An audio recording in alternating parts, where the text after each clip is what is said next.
Hello everyone, कैसे हो आप लोग। हम लोग आज सेट थ्योरी स्टार्ट करने वाले हैं। क्या स्टार्ट करने वाले हैं हम लोग? आज हम लोग देखने वाले हैं set theory. Okay, set theory में हम लोग बहुत सारे टाइप के सेट देखेंगे और सेट को कैसे लिखते हैं और इसका डेफिनेशन क्या है, ये सब सारी चीज़ें देखेंगे। तो मैं एक चीज़ बताना चाहता हूँ कि सेट काफ़ी इम्पोर्टेंट हो जाता है दो पर्सपेक्टिव से। पहला, जिसको वेन डायग्राम लिखने का तरीका है, जो अपकमिंग लेक्चर में हम लोग देखेंगे, वो आपका जो प्रोबेबिलिटी है वहाँ पे काम आएगा। दूसरा, ये सारे चैप्टर में काम आने वाला है सेट को लिखने के, all chapter. Okay, and third point, जो आईआईटी तो स्पेशली नहीं पूछता, लेकिन जब आप परमुटेशन एंड कॉम्बिनेशन देखते हो, वहाँ से सेट से रिलेटेड क्वेश्चन पूछ सकते हैं वो, या डायरेक्ट सेट से नंबर ऑफ ऑब्जेक्ट्स निकालने पूछ सकते हैं वो डायरेक्ट। तो ये काफ़ी इम्पोर्टेंट हमारा चैप्टर होने वाला है। ओके, चलो आगे बढ़ते हैं। पहले हम लोग इंट्रोडक्शन देखते हैं। तो इंट्रोडक्शन में पहला है कि इन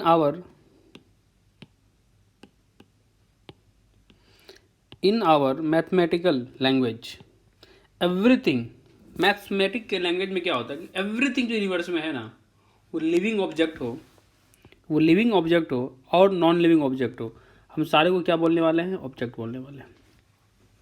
मैथमेटिक्स के लैंग्वेज में, हम मैथ्स की लैंग्वेज में बात कर रहे हैं कि मैथ्स लैंग्वेज में सारे जो भी वो लिविंग ऑब्जेक्ट हो या नॉन लिविंग हो, सबको क्या बोलने वाले हैं हम लोग? ऑब्जेक्ट बोलने वाले।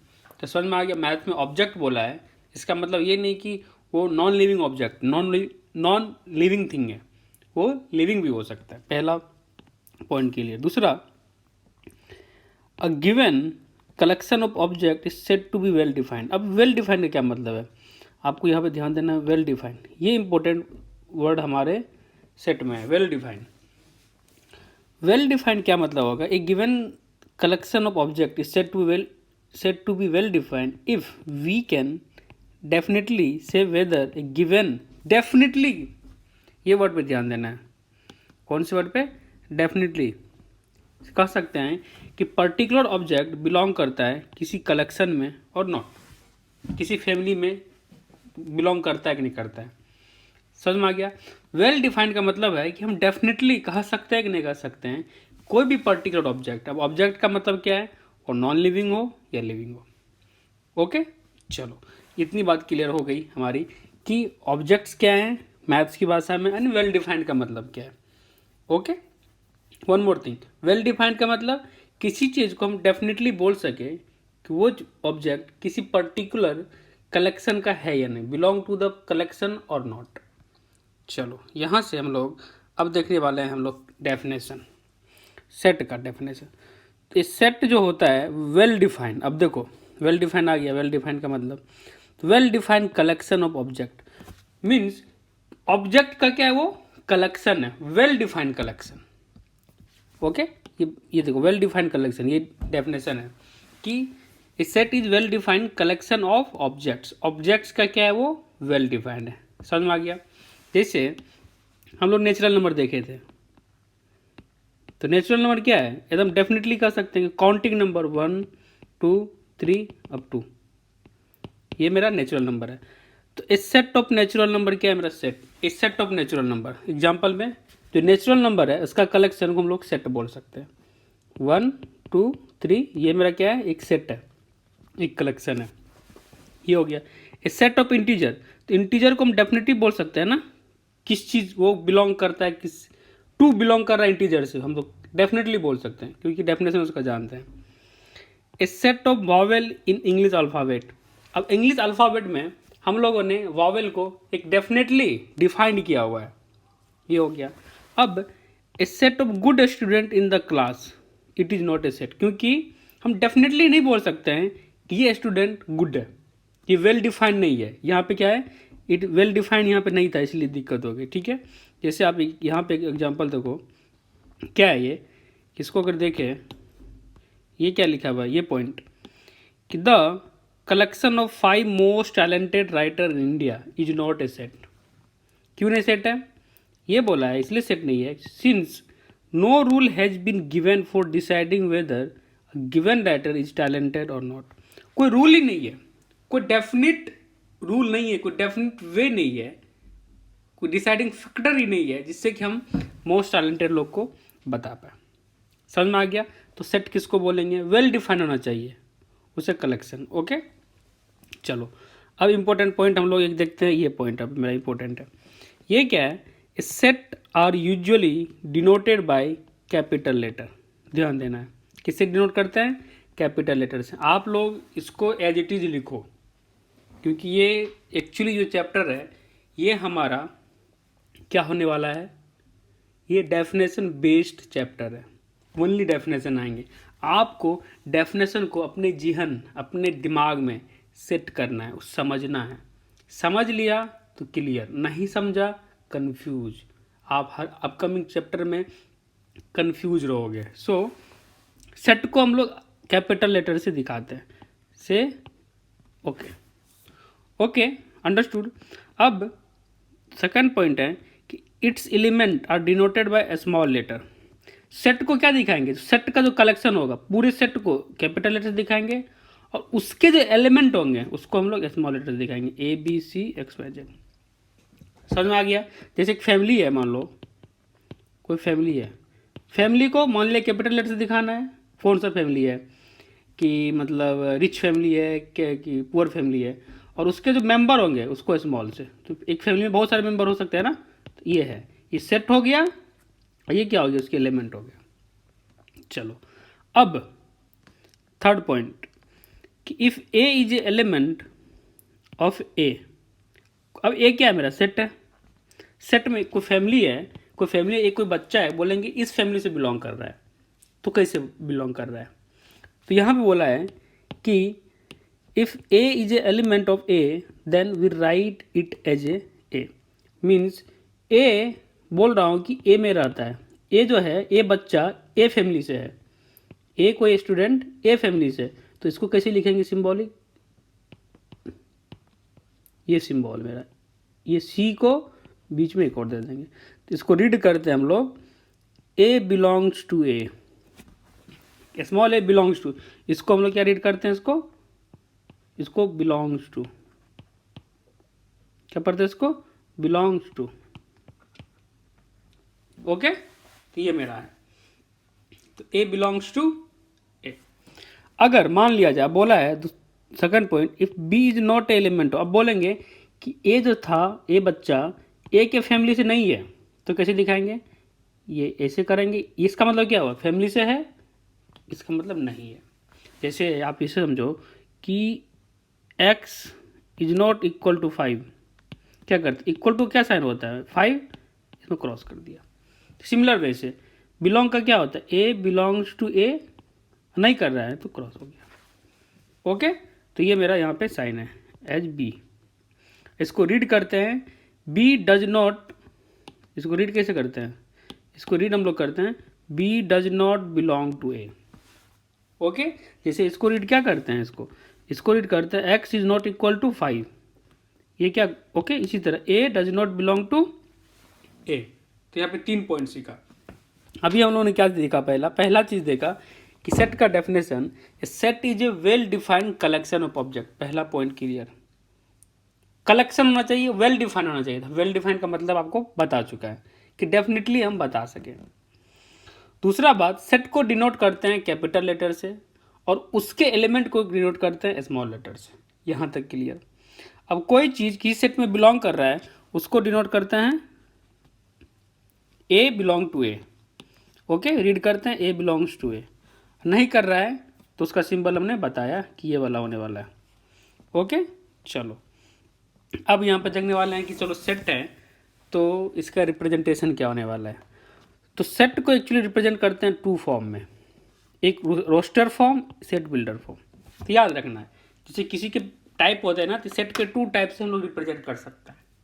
ओके पहला टाइप है मेरा रोस्टर फॉर्म, दूसरा टाइप क्या है, सेट बिल्डर फॉर्म।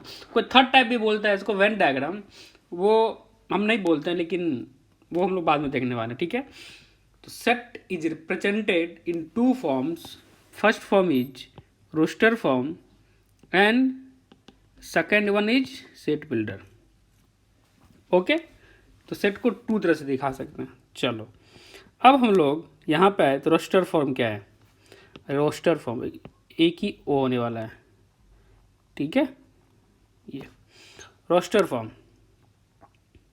तो रोस्टर फॉर्म में क्या होता है, इसमें मैंने बताया पहले कि डेफिनेशन बेस्ड है, इसमें कुछ ज़्यादा समझने का नहीं है, लेकिन आप डेफिनेशन दिमाग में रखो, डेफिनेशन समझ गए तो काम खत्म। तो इसमें क्या है कि इन this form list of all the members, अब मैंने बताया कि सेट जो होगा उसमें बहुत सारे एलिमेंट होंगे, तो इसमें कैसे सेट को लिखेंगे उसके मेंबर को, कि इन this form list of all the members of the set जो है सेपरेट दीज बाय कॉमाज, उसमें जो क्या होने वाला है मेरा एलिमेंट होगा उसको कॉमा से हम लोग सेपरेट कर देंगे।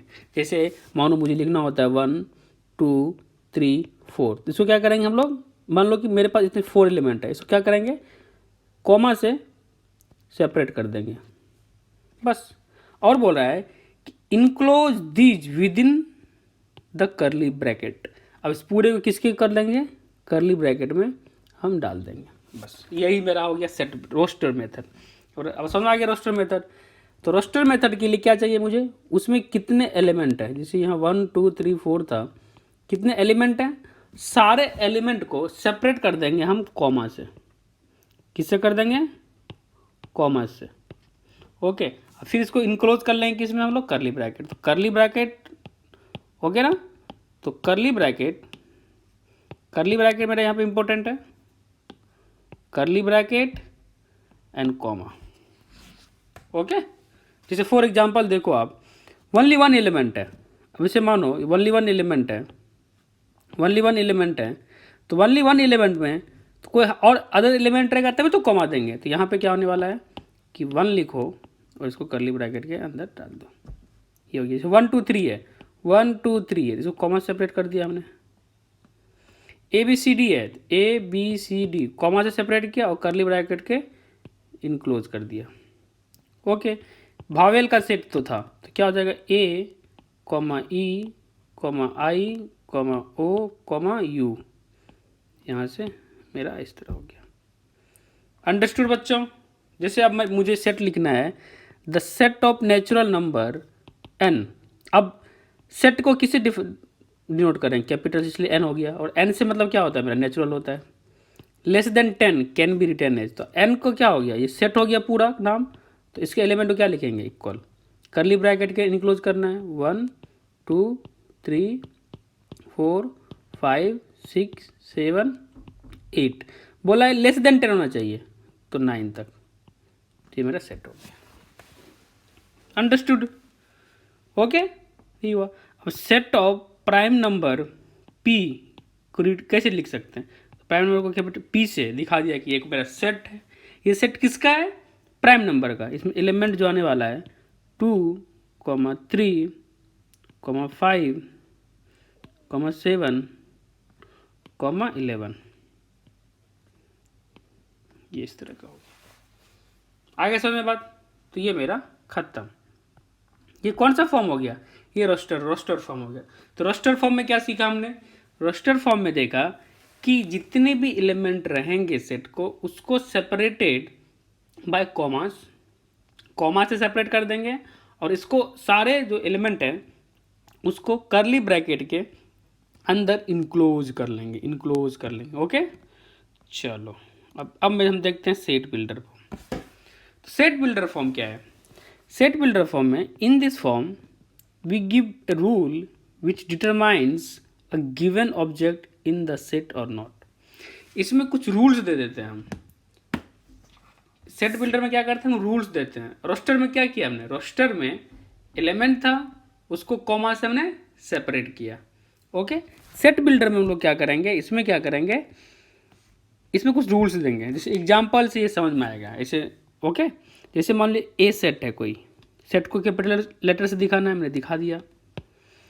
ए सेट को अब बोल रहे हैं कि ए सेट में एक्स एलिमेंट है। अब एक्स क्या दिखा रहा है, अब रूल ये एक्स देंगे, जैसे ए है इक्वल टू करली ब्रैकेट के अंदर इसको भी इनक्लोज करना है पहली बात तो, फिर एक्स है, अब एक्स सारी बात बताएगा। रूल्स क्या दे दिया मैंने, रूल दिया कि x is a prime number less than 20, करली ब्रैकेट अंदर कर दिया। तो मैंने यहाँ पे क्या किया, एक रूल दे दिया, ये रूल दे दिया कि x मेरा प्राइम है 20 से कम है। तो ये मेरा हो गया builder form, set builder form, ये लिख दिया। और इसको क्या किया मैंने, रोस्टर फॉर्म भी लिख दूंगा।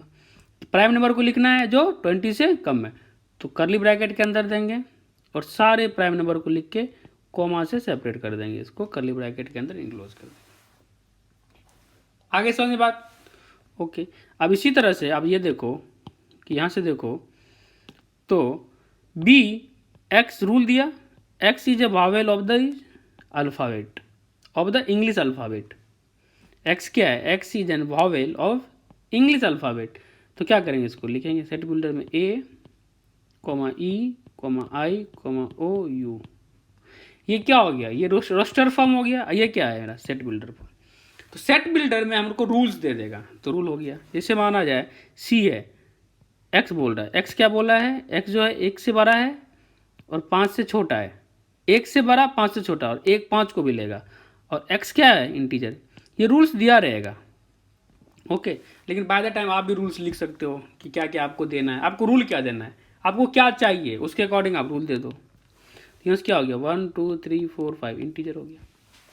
तो 1.5 क्यों नहीं लिया, ये इसलिए नहीं लिया कि ये इंटीजर दे दिया था कि ये मेरा क्या है, ये इंटीजर है। तो समझ में आ गई। तो यहाँ से हमने देखा, यहाँ से 2 फॉर्म देगा, पहला एक रोस्टर फॉर्म देगा, दूसरा सेट बिल्डर फॉर्म देगा। हमने रोस्टर फॉर्म में क्या देखा, हमने रोस्टर फॉर्म में देखा कि सेट के जो एलिमेंट होते हैं उसको क्या करते हैं हम लोग, कॉमा से सेपरेट करते हैं। कॉमा से क्या करते हैं हम लोग, सेपरेट कर देते हैं, उसको क्या करते हैं करली ब्रैकेट के अंदर इनक्लोज कर लेते हैं। सेट बिल्डर में क्या होता है, इसके rules given, in this form में क्या होता है, रूल्स गिवन होता है बस, और कुछ याद नहीं रखना है आपको। यहाँ से समझ में आ गई बात, सेट बिल्डर भी हो गया। चलो अब सेट बिल्डर के अब हो गया ना, अब हमने दोनों पढ़ लिए, ठीक है। अब मैं लिखना चाह रहा हूँ, चलो देखो। तो set of natural number, natural number को सेट लिखना है, तो क्या हो गया n इक्वल टू 1 2 3 4 5 नेचुरल हो गया। Set of whole number denote डब्ल्यूज करते हैं, जो हम पहले ही देख चुके हैं क्लास में, w इक्वल टू सेट में लिखना है। कौन सा फॉर्म है ये, रोस्टर फॉर्म है। क्यों रोस्टर फॉर्म है ये, क्योंकि सारे एलिमेंट को लिखा गया है और कॉमा से इसको क्या किया गया है, सेपरेट किया गया है, और करली ब्रैकेट के अंदर इनक्लोज किया गया, हो गया। इसी तरह से इंटीजर का है, रेशनल नंबर में है, इसको यू क्यू से डिनोट करते हैं, ये सब पहले हम देख चुके हैं, ये सब ऑलरेडी देख चुके हैं। अब हमारा आता है type of set, okay. Type of set में क्या होता है, तो टाइप ऑफ सेट में होने वाला है कि हम लोग बहुत तरह के सेट देखने वाले हैं। पहला सेट इसमें देखने वाले हैं हम लोग एम्प्टी सेट। कौन सा देखने वाले हैं, एम्प्टी। तो एम्प्टी से आपको समझ में आ रहा है, एक ऐसा सेट है जिसमें कि कोई एलिमेंट नहीं है। ऐसा सेट जिसमें क्या है मेरा, कोई एलिमेंट नहीं है, तो उसको क्या बोलेंगे, एम्प्टी सेट। एम्प्टी सेट देखो यहाँ पे क्या लिखा है, a set having no elements is called empty set. तो एम्प्टी सेट नाम से ही बोल रहा है उसको कि कोई एलिमेंट नहीं है।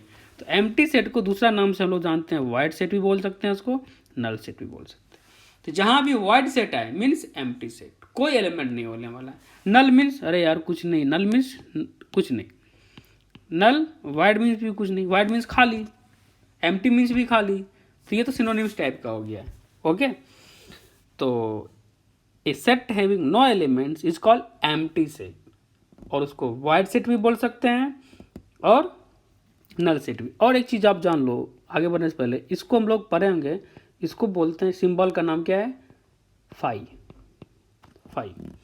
और पता होगा इसको क्या बोलते हैं, इसको अल्फ़ा बोलते हैं, ये पता है। बी इसको क्या बोलते हैं, इसको बीटा बोलते हैं, और इसको क्या बोलते हैं, गामा। तो ये सब आपको याद रखना है, ओके। तो 5 बोलते हैं। तो इसको सेट को, जैसे हमने क्या किया, सेट को डिनोट करना था, जितने भी सेट को मुझे डिनोट करना था तो कैसे डिनोट करते थे, कैपिटल लेटर से। लेकिन एम्प्टी सेट को हम लोग 5 से डिनोट करेंगे। किसे डिनोट करेंगे, 5 से। इसको दिखाएंगे कैसे, अगर मान लिया जाए रोस्टर फॉर्म में करना है तो एक एलिमेंट था तो उसको क्या करते थे, कर्ली ब्रैकेट में डाल दिया, कॉमा भी नहीं दिया, कोई एलिमेंट नहीं है, अब तो एलिमेंट भी नहीं लिखना है भाई, खाली कर्ली ब्रैकेट दे दो, उससे समझ में आ जाएगा कि मेरा क्या है, वो एम्प्टी सेट है। देख लो ये वाला, तो 5 और कर्ली ब्रैकेट, उसके अंदर कोई एलिमेंट नहीं रहते, खाली एलिमेंट है। समझ आ गई बात, तो ये मेरा खाली एलिमेंट हो गया। चलो फॉर एग्जाम्पल हम लोग देखते हैं, एग्जाम्पल देखेंगे उससे समझ में आएगा। एग्जाम्पल्स में देखते हैं, the real roots of x square plus 1 equal to 0। तो एक्स स्क्वायर इक्वल टू क्या हो जाएगा, -1। कोई ऐसा रियल वैल्यू है जिसका स्क्वायर -1 होने वाला है, नहीं। तो कौन सा सेट होगा एक्स का, एक्स जो सेट है मेरा वो कौन सेट है, एम्प्टी सेट है। ओके, तो एक्स का वैल्यू क्या हो गया, हम बोल सकते हैं 5। क्या बोल सकते हैं, 5। ओके, यहाँ से एक्स क्या हो गया मेरा, 5 हो गया। चलो, the integer between 2 and 3, 2 and 3 के भी तो कोई इंटीजर है ही नहीं, क्योंकि 2 and 3 it's a consecutive integer है, तो इसके बीच तो कोई हो ही नहीं सकता है। तो ये क्या हो जाएगा मेरा, एम्प्टी सेट हो गया, क्योंकि कोई नहीं हो सकता है। अब दूसरा बोला है थर्ड में, if x is N even prime number, पता है, ग्रेटर देन 2। अब मैंने बताया था कि जो इवन प्राइम नंबर है ओनली 2 है, और कोई है नहीं है। अब क्या पूछा है कि x जो है मेरा वो इवन प्राइम नंबर है जो 2 से ज़्यादा होने वाला है, ऐसा कोई तो एग्जिस्ट करता ही नहीं है। तो ये भी क्या हो गया मेरा, एम्प्टी सेट हो गया। अब देखिए ये किस फॉर्म में दे दिया है आपको, ये सेट बिल्डर फॉर्म में दे दिया है। रूल क्या दिया, एक्स वैल्यू है, रूल क्या दिया है कि एक्स स्क्वायर इक्वल टू 9 है और एक्स क्या इवन है, ये बोला है। तो एक्स स्क्वायर इक्वल टू 9 भी होना चाहिए और एक्स इवन भी होना चाहिए। तो कभी पॉसिबल है, बिल्कुल पॉसिबल नहीं है, क्योंकि एक्स इक्वल टू क्या हो जाएगा यहाँ से, +-3 जो कि ऑड है। तो ये भी क्या हो गया, एम्प्टी। अब डाई हम लोग खेलते हैं लूडो, डाई को थ्रो करते हैं तो आउटकम क्या आता है, 1 आता है, या तो 2 आता है, या तो 3 आता है, या तो 4 आएगा, या 5 आएगा, 6 तक आ सकता है। क्या लेस देन 1 आ सकता है, नहीं आ सकता है। ये भी कौन सा सेट हो गया, एम्प्टी सेट। आपको सेट के बारे में पता चल गया कि कौन सा सेट है, कैसे पता करते हैं कि ये किस तरह का सेट है, कोई दिक्कत। तो एम्प्टी सेट हमने आपको बता दिया कि क्या होता है एम्प्टी सेट। चलो, एम्प्टी सेट क्या होता है, set having no elements is called empty set. Okay, चलो अब हम लोग आते हैं सिंगलटन सेट। सिंगलटन, अब सिंगल मतलब क्या होता है भाई, सिंगल, अब कोई बंदा सिंगल है तो भाई अकेला, तो उसमें ओनली वन। तो अब यहाँ पे नाम से ही बोल रहा है, a set having only 1 element, ये इंपॉर्टेंट, ओनली 1 एलिमेंट। तो ये क्या हो जाएगा, जो जिसके पास एक ही एलिमेंट है वही मेरा क्या है, सिंगलटन। तो इज कॉल्ड सिंगलटन। आपको समझ में आ जाएगा, देखते हैं। जैसे मान लिया जाए कि set of the solution of x equal to 2, इसका सॉल्यूशन क्या है, x - 2 इक्वल टू 0 है, तो x इक्वल टू क्या आएगा, 2 आएगा। कितना सॉल्यूशन है, एक ही सॉल्यूशन है, तो कौन सा ये सेट है, x इक्वल टू 2 जो है वो सिंगलटन सेट है मेरा। ओके, अब देखो x क्या है, 3 से 5 होने वाला है, बोल रहा है कि x का वैल्यू 3 से 5 होना चाहिए और x इंटीजर होना चाहिए। तो क्या हो सकता है, ओनली 4, और कोई इंटीजर है नहीं जो 3 से बड़ा हो और 5 से छोटा हो। तो ये भी क्या हो गया मेरा, a इक्वल टू ओनली 4 आया, then a is a singleton set, ये भी सिंगलटन सेट हो गया। ओके, चलो अब आगे हम लोग बढ़ते हैं। अब इसको भी देख लेते हैं कि x³ - x इक्वल टू 0 है, ये सेट बिल्डर में दिया हुआ है, रूल्स दे दिया है ना, तो सेट बिल्डर हो गया। तो x³ - x, तो क्या दिया, x³ - x equal to 0, x common ले ले तो x - 1 इक्वल टू 0, यहाँ से a - b a + b लगाएंगे। ओके, और x इक्वल टू क्या आ गया, 1 आएगा, -1 आएगा, 0 आएगा। तो क्या क्या आया मेरा, 0 आया, 1 आया, -1 आया। लेकिन x क्या बोल रहा है यहाँ पे, रूल्स क्या दिया है, रूल दिया है x मेरा इंटीजर नेचुरल नंबर होना चाहिए। तो नेचुरल यहाँ पे कितना है, ओनली 1 ही तो नेचुरल है। सो ये भी क्या हो गया मेरा, सिंगलटन सेट। ओके, अब फनाइट का मतलब आपको ही पता है, फनाइट मतलब जिसको गिन पाए, जिसको हम लोग काउंट कर पाए। अब देखो तो क्या हो जाएगा फाइनाइट सेट। जैसे सिंगलटन सेट क्या है मेरा, फाइनाइट सेट है क्योंकि एक सेट है, गिन सकते हैं। Okay, finite set, A set having finite number of element is called finite set. तो नाम से ही पता पड़ रहा है, इसको याद करने की जरूरत ही नहीं है। फाइनाइट मतलब जिसको गिन पाए। तो another way also it can define it if number of element is set is the countable, मैंने बोला इसको गिन पाए, countable, then it is called finite set। understood? countable ये है फाइनाइट नंबर। चलो जैसे यहाँ पे देखो क्या, फॉर एग्जाम्पल देखे the real roots of x square minus 3x plus 2, तो x square minus 3x plus 2 equal to 0 है। ये क्या होगा, x माइनस 2 फैक्टराइज करेंगे तो x माइनस 1 इक्वल टू 0, तो x इक्वल टू क्या हो गया 1 2। देखो ओनली दो ही सॉल्यूशन है, अब इसको हम काउंट भी कर सकते हैं। तो कौन सा सेट हो गया, फाइनाइट सेट। क्या सिंगल टर्न सेट है, नहीं है। क्यों नहीं है, क्योंकि दो एलिमेंट है यहाँ पे। सिंगल टर्न में कितना एलिमेंट, एक एलिमेंट। क्या ये एम्प्टी सेट है, नहीं है। क्यों, क्योंकि एम्प्टी सेट में कोई एलिमेंट होता ही नहीं है। यहाँ पे तो दो एलिमेंट है, ये ना तो एम्प्टी सेट है ना सिंगलटन सेट है क्या, फाइनाइट सेट। अब देखो इसका नेचुरल रूट्स फाइनाइट सेट होगा, कोई भी होगा तो फाइनाइट सेट होगा। Set of Wavell in English alphabet, Wavell कितना है 5 वन लिया, देखो काउंट कर लिया ना तुरंत 5, तो क्या हो गया ये फाइनाइट सेट हो गया। Okay, set of natural number up to 100 तक नेचुरल नंबर कितना होने वाला है 99, तो गिन लिया ना तुरंत, तो फाइनाइट सेट हो गया। अप टू 100 बोला है तो 100 को काउंट करना है अगर, तो 100 हो गया, खत्म। ये मेरा अब आया इनफाइनाइट। आप बताओ फाइनाइट मतलब क्या, जिसको काउंट कर सकते हैं। इनफाइनाइट आया जिसको काउंट नहीं कर सकते हैं, अनकाउंटेबल, तो इसको बोल सकते हैं set having infinite number. Infinite means जिसको काउंट कर ही नहीं सकते हैं। Infinite number of element is called infinite set. Okay, जैसे set of natural number is infinite. अब नेचुरल नंबर कितना होने वाला है, इनफाइनाइट। क्यों, क्योंकि 1 2 3 4 5 अप टू कहाँ तक जा सकते हैं हम, इनफाइनाइट तक जा सकते हैं, इसलिए क्या हो गया infinite set. Set of integer भी क्या होगा, ऑब्वियसली जब सेट ऑफ इंटीजर में नेचुरल तो आ ही जाता है, ये भी इनफाइनाइट हो सकता है, हो गया। ओके, अब देखो क्या गया, 0 x का वैल्यू 0 से 2 है, x रेशनल है। अब 0 2 के बीच किसी भी दो नंबर के बीच इनफाइनाइट रेशनल होता है, आपको पता है। ये भी क्यू भी क्या हो गया मेरा infinite. A set of point in a plane, then एक प्लेन है, कितना पॉइंट है, number of infinite number of points है, वो भी इनफाइनाइट हो गया। अब मैंने बताया था x 2n+1 हो, 2n+1 हो और 2n-1 हो, ये क्या होता है और नंबर का जनरल फॉर्म होता है, मैंने बताया था 2n+1। तो ये भी क्या हो जाएगा, और नेचुरल होना चाहिए, n नेचुरल हो, यहाँ से x हो, x क्या आ जाएगा इनफाइनाइट आ सकता है। ओके, तो हम लोगों ने आज टाइप ऑफ सेट देखा, कल हम लोग फिर आगे बढ़ेंगे इससे। ओके।